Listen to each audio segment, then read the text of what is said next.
प्राचीन काल में राक्षस अपनी तपस्या के बल पर ऐसी शक्तियां प्राप्त कर लेते थे, जिनके सामने टिकना देवताओं के लिए भी मुश्किल हो जाता था। राक्षस अपनी शक्तियों का प्रयोग करके आतंक और भय फैलाते थे। ऐसी ही एक घटना रक्तबीज नाम से राक्षस से जुड़ी है। रक्तबीज का अंत मां काली के हाथों हुआ, लेकिन इस दौरान गलती से मां काली का पांव भगवान शिव के ऊपर आ गया था। आइए जानते हैं उस घटना के बारे में। एक बार रक्तबीज नाम के एक राक्षस ने भगवान शिव को प्रसन्न किया और उनसे एक वरदान हासिल कर लिया। रक्तबीज को यह वरदान मिला था कि उसका खून जहां भी गिरेगा, वहां से उसी के समान राक्षस पैदा हो जाएगा।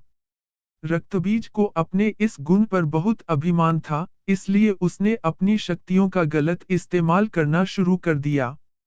घमंड में चूर रक्तबीज ने देवताओं को युद्ध के लिए ललकारा।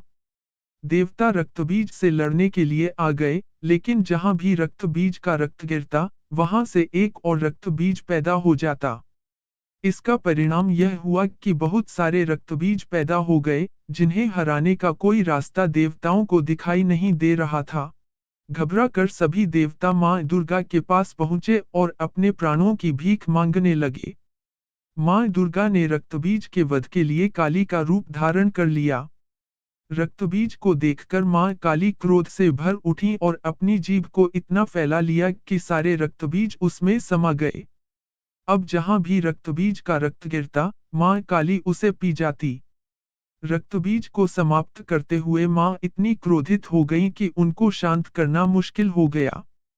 काली मां का यह रूप विनाशकारी हो सकता था, इसलिए सभी देवता भगवान शिव के पास पहुंचे और बोले कि आप ही मां का क्रोध शांत कर सकते हैं।